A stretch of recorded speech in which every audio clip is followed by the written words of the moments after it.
Welcome back to another episode of Life in the Sands podcast. We have an action-packed podcast to get into today. We got Bender, Zach, and Kyle on right now. We're going to have our NFL analyst Beans on in a little bit to talk about some things that we're excited to share. We'll save that for later. But before we jump into all that, appreciate everyone for all the support, watching and listening on whatever platform you're on. Please remember to like and subscribe. It really helps out. And also pay attention to Kyle and Beans' articles that come out every Tuesday and Saturday. Those are really awesome to pay attention to. We're going to get into some sports betting with Kyle here on the NBA and MLB. And then we're also going to pretty much talk about every NBA playoff series at this point in the second round. So I'm going to pass it over to Kyle for him to jump in and give us three players he likes in both the NBA and the MLB for some daily fantasy stuff. All right.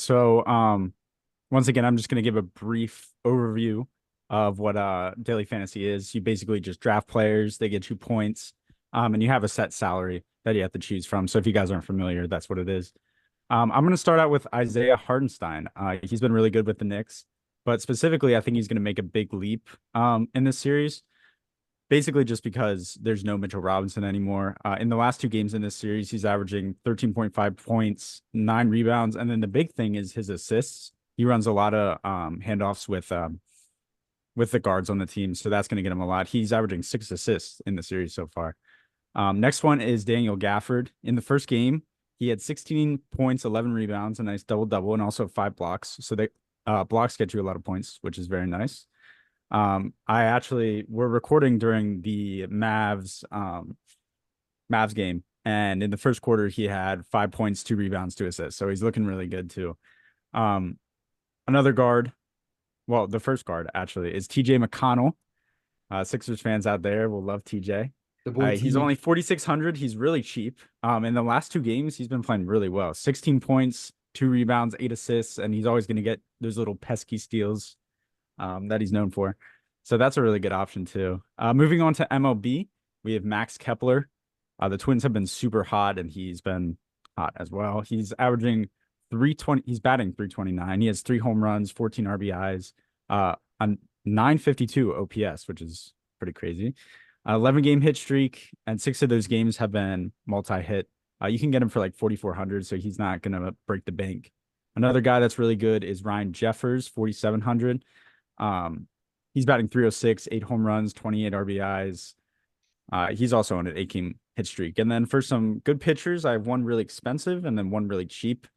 Cal Quantrill, which is a risky pick because the Rockies suck and have always sucked and will continue to suck.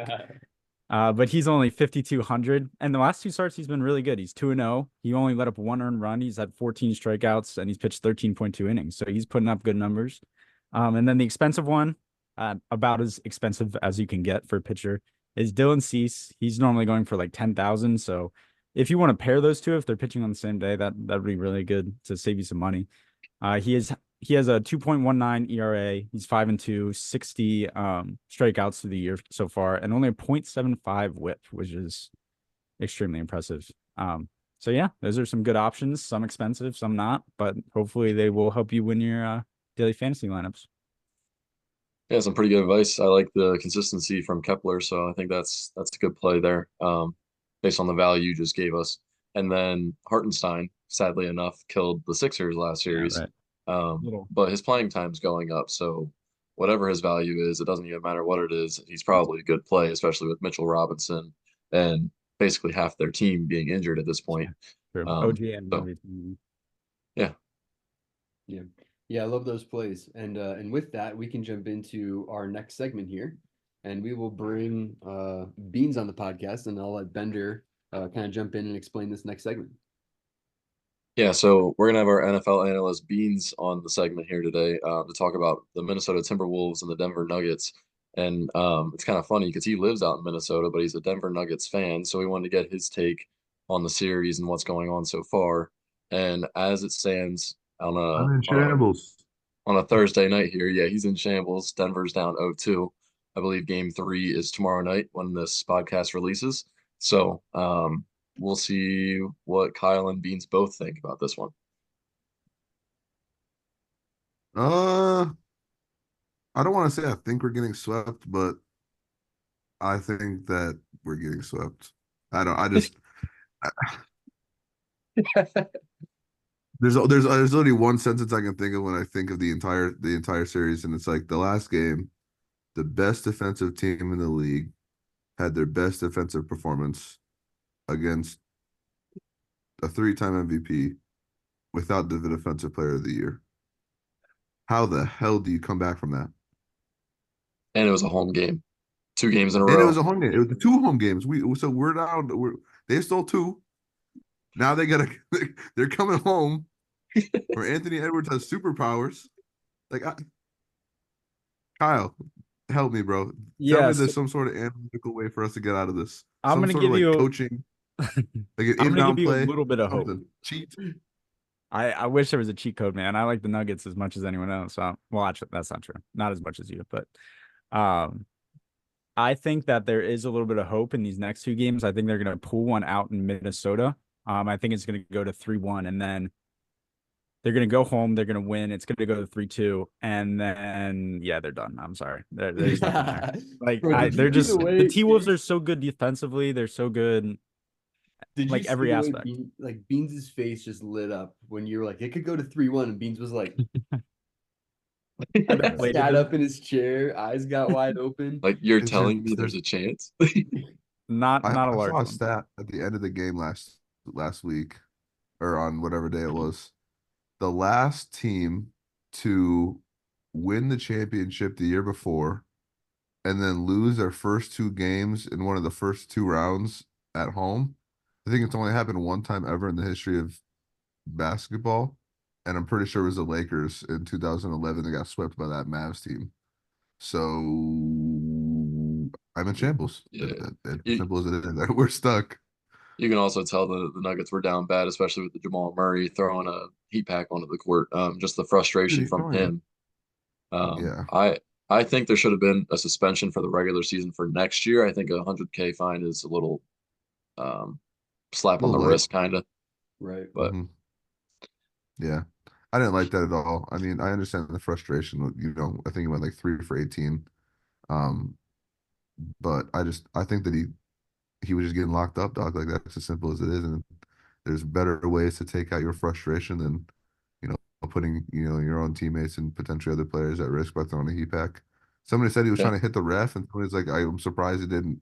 I'm not surprised he didn't miss because he was 3 for 18 on the night. Like there's literally there's not a single like a beam of light that I can hold on to at all. I think that's just L.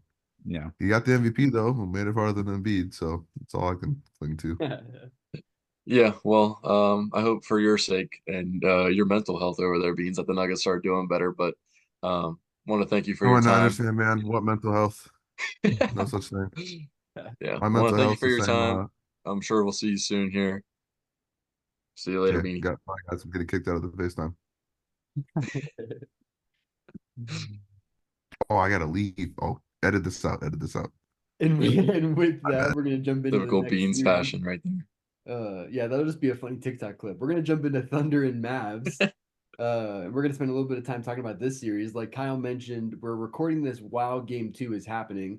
Obviously, Game 1 was won by the Thunder.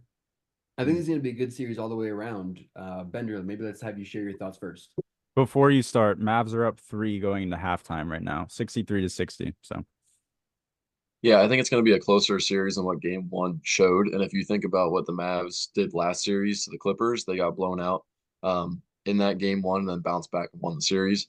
So I think they'll get their crap together and kind of figure it out. However, I still have the Thunder winning in 7. But I think it's going to be a good test for the Thunder and not just a walkover like the Pelicans were. yeah. I'm gonna go a little crazy here. I'm gonna go flip-flop of you. I'm gonna say Mavs in 7. I think it's really gonna come down to the big man battle, and I think Chet is just like he kind of got bullied last round by Valanciunas, and I think we're seeing that again with both Derek Lively and Gafford. And I think that at a certain point, that's just gonna kill you. Like on boards, I think that's gonna kill you on the defensive end. I think it's gonna kill you everywhere. So it's gonna be a close series. I could honestly see it go either way, but I'm gonna go Mavs 7. I would honestly tell you real quick that I don't think Mavs in 7 is a crazy take. I think that's a Okay. pretty reasonable take. Okay. That's fine. Yeah, I mean, we're all in agreement that this is going to be a close series. So I think when you get to a game seven, if you think that it's going to go to a game seven, taking either team in that scenario isn't a crazy take because Yeah. game sevens are entirely unpredictable, right? So, if I said it was, going to go to a game seven too, it's a flip of a coin, right? If I had to flip the coin, I'm probably still going to say the Thunder just because I do think they are a little bit deeper, have a little bit more talent, and also at the point of having a game seven, they're a little younger, so that schedule as well I think could possibly play a little bit of a role at that point in the series. But either way, if it goes to seven, it's a series that anyone could win. So that one's going to be really interesting to kind of see how that shakes out. Especially if Dallas wins game two, then they go back 1-1. I think that'll also play a lot. If it goes 1-1, I see Dallas in seven. If it goes 2-0, I see Thunder in seven. Probably a good way to look at it as well. That's But fair. let's move on to the next series here, Knicks and Pacers. Before I let Kyle jump into this one, I just want to point out that Rick Carlisle and the Pacers submitted, I think, 89 calls to the It NBA was, league office. 89, 87. it was Better, do you know? 78. It 78. was 78 between games 1 and 2. They had a set of like 29 clips from game 1 that they were going to send and decided not to. And then after game 2 happened, they said, screw it, just send it, all of it. And so that goes to the league office, and then it also goes directly to the Knicks. And those are all calls that they believe either were missed or made incorrectly. So with that as the framework for how this series is going so far, Knicks up 2-0 going back to Indiana. I'm gonna go on a little bit of a rant here because I was getting really upset at the Pacers yesterday. I don't think you can rightfully submit those clips and say like, "Oh, this is why we lost," because that's what it feels like. But they're like, they're shooting themselves in the foot. They should have won both game 1 and 2, but some of the like substitutions they're making. I'm gonna go back to TJ McConnell because I love TJ McConnell, and this might be slightly biased because I barely missed a parlay. Where if TJ McConnell scored one more point, I would have won. But you're playing Aaron Nesmith over TJ McConnell, and this man does not do anything. Like Aaron Nesmith is one of the most. He's negative like 15 in the plus minus. He doesn't. I mean, he scores sometimes, but he's not a great scorer.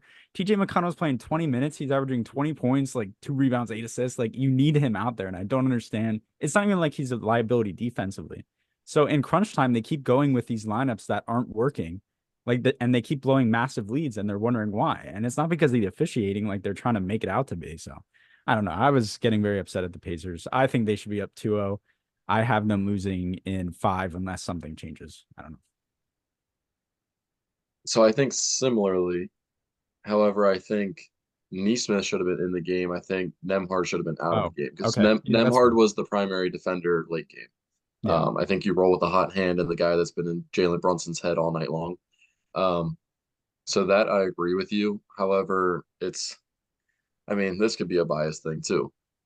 Just with the whole Pacers and Sixers thing, playing against the Knicks, like there's a blatant clip of Josh Hart pushing Halliburton in the back straight to the corner from the top of the key to the corner. Now, maybe a little bit exaggerated, but you can see a clear extension into Halliburton's back going towards the corner. So, and like the ref has eyes on it. So it's not like it's like a hidden play where there's a crowd of people, like a rebound or anything like that. Like, and I get maybe some of those clips were offensive rebounds by the Knicks because you can kind of give or take like box outs over the backs, like whatever you want to say with that. Um, I think that's just physicality. You need to deal with it. But if it's a push in the back or what happened to Maxi on the inbound, Mhm. like you got to call those. So I think the substitutions by Rick Carlisle maybe have to be a little bit better. Um, I think he'll learn from that. Um, and yeah, the Pacers didn't play well in general anyway. So I think that's something to look at as well. Pacers in 7 though. See, I am of the belief that this series still could go to seven. If it went to seven, I'm gonna believe that the Knicks are gonna pull it out just because it seems like in those late game situations they do get the calls. And in a playoff game, when it's close and it's coming down to the wire, the last 2 minutes of the game, I mean, like that can be make or break, right? And even like on LeBron James and JJ Redick's new podcast, they were talking about his loss to the Nuggets, right? And they were saying it's like 3 possessions will decide a playoff game. And when one of those possessions is blown up by a missed call like that or an incorrect call like that is really that can be tough to swallow. But obviously, if you're the Pacers, to Kyle's point, you probably should be doing some things differently, regardless. That you'd be in a better spot. So, with that, let's move on to the last series here. The Cavs picked up a big win in Boston tonight. So we kind of left the shortest amount of time for the series because we were all like, yeah, this is going to be a 4-game series, 5-game series. That was going to be it. Now the Cavs have stolen one. So Bender, what do you think happens with this Cavs Celtics series? I still think the Celtics win in 5. Um, Bad shooting night for the Celtics and a great shooting night for the Cavs. The Cavs had 6 double-digit scorers. I believe Mitchell had 29. Levert helped off the bench tonight, which is the first time he's helped all playoffs. It's his Yeah. best game all playoffs. But I still have Boston in 5 just because I feel like the Cavs offense is very inconsistent. It's usually just one-sided with Donovan Mitchell and nobody else. He finally got the help tonight, and I just don't see that being a thing the rest of the series. Yeah, no, I'm gonna agree. This feels very similar to the Heat game 2, or game 3, sorry, where everyone was like, "Oh, the Heat are gonna make this a series. They won a game," and it was just like a crazy shooting night. That was kind of a one-off, and then they got gentlemen swept. So I think this is very similar. I don't think there's much to it, to be honest. I agree. I think it could stretch out to 6 just because they did steal one on Boston's floor. Like if they're up 2-0 and then it goes 2-1 or 3-1 or something like that, then I for sure say that they win back in Boston. But the chances of them winning one back at home are decent, I think. Not great, but decent. So if they do pick up one at home again, it'll end in 6. But regardless, lots of interesting NBA playoff series happening. I don't know if any of us have really predicted like the series matchups that have kind of happened. It's been an interesting lineup of playoff series, fun to watch. Thank you again for everyone for listening and watching on whatever platform you're on. Pay attention to Kyle's and Bean's articles coming out. Go interact with us on Twitter. That's where we're the most active. And we'll see you on the next podcast.